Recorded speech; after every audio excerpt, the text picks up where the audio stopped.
Title: The Day the Sky Wept Blood, Episode 1. The Fall of Owu. They said the gods had turned away from Owu.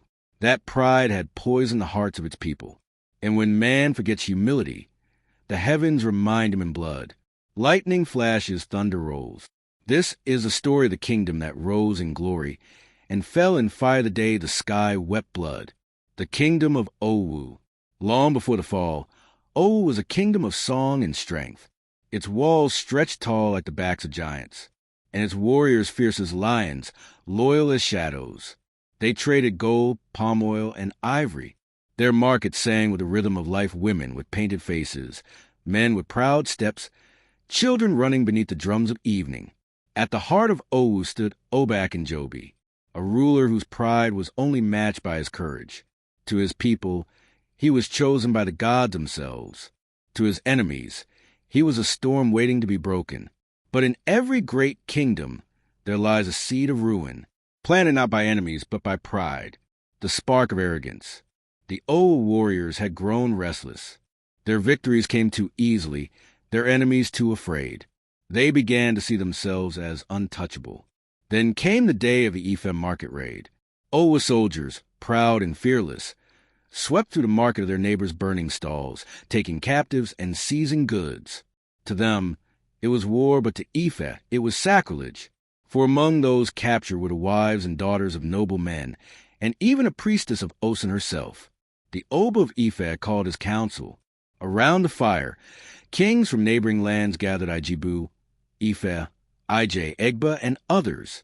One by one they spoke. Their anger was quiet, but their revenge would not be.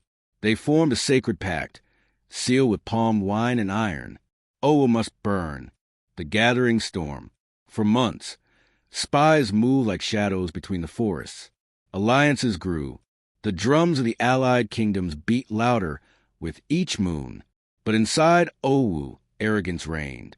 The chiefs laughed when warnings came. Even when hunters reported strange movements in the forests, the Oba waved his hand and said, "Let them come." Owu has never bowed and will never bow. The priests of Ephah begged him to make peace. They saw visions, rivers of blood, children without names, a sky that rained red. But pride is a stronger god than wisdom. And so, Owu waited for a war it did not believe would come. The siege begins. When the attack came, it came like thunder. The morning sky turned gray, and from the east, west, and north, armies advanced. The 7 kingdoms surrounded Owu like a tightening noose. Arrows filled the air. Drums screamed from every side. Inside the city walls, mothers clutched their children. The palace guards beat their shields, chanting songs of defiance. For days, they fought like lions. The Owu warriors had no fear, only rage, and a memory of their king's command. Better to die with honor than to kneel in shame. The siege lasted for weeks. Each night, the fires grew higher. Each dawn, fewer drums beat in the distance. When the food ran out, they boiled roots and leaves. When the wells went dry, they drank the tears of the dying. Still they fought. The fall of the kingdom. On the 21st day, the walls of Owu finally broke. The enemy poured in like a flood of shadows. Swords flashed. Screams filled the air. Even the earth seemed to shake beneath the weight of vengeance. In the royal courtyard, Obak and Jobi stood in his robes of red. He held no weapon, only the staff of his ancestors. When the enemy demanded a surrender, he looked to the sky and whispered, "Let history remember that Owu fell but never bowed." They struck him down, and at that moment the clouds gathered, the wind rose, and rain began to fall dark, thick, and heavy. The survivors said the sky bled that day, that the heavens themselves mourned the kingdom that defied the world. The silence after the storm. Days later, nothing remained but ashes. The palace was a skeleton of burnt wood. The sacred drums, the talking drums that once spoke the language of kings, lay shattered, their skins torn. The rivers ran red for days. The forests were quiet. Even the birds refused to sing. Among the ruins, the few who survived gathered. Old women whispered prayers to the gods. Children cried, asking for fathers who would never return. They said that at night, The spirits of Owu walk the fields.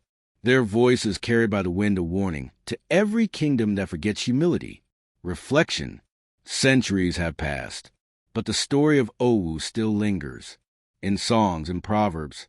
In the quiet shame of men who once thought themselves gods. The fall of Owu was not written by the gods. It was written by human pride. And when the sky wept blood that day, it was not for the dead alone. It was for the living, so that we may never forget how easily we destroy what we love most.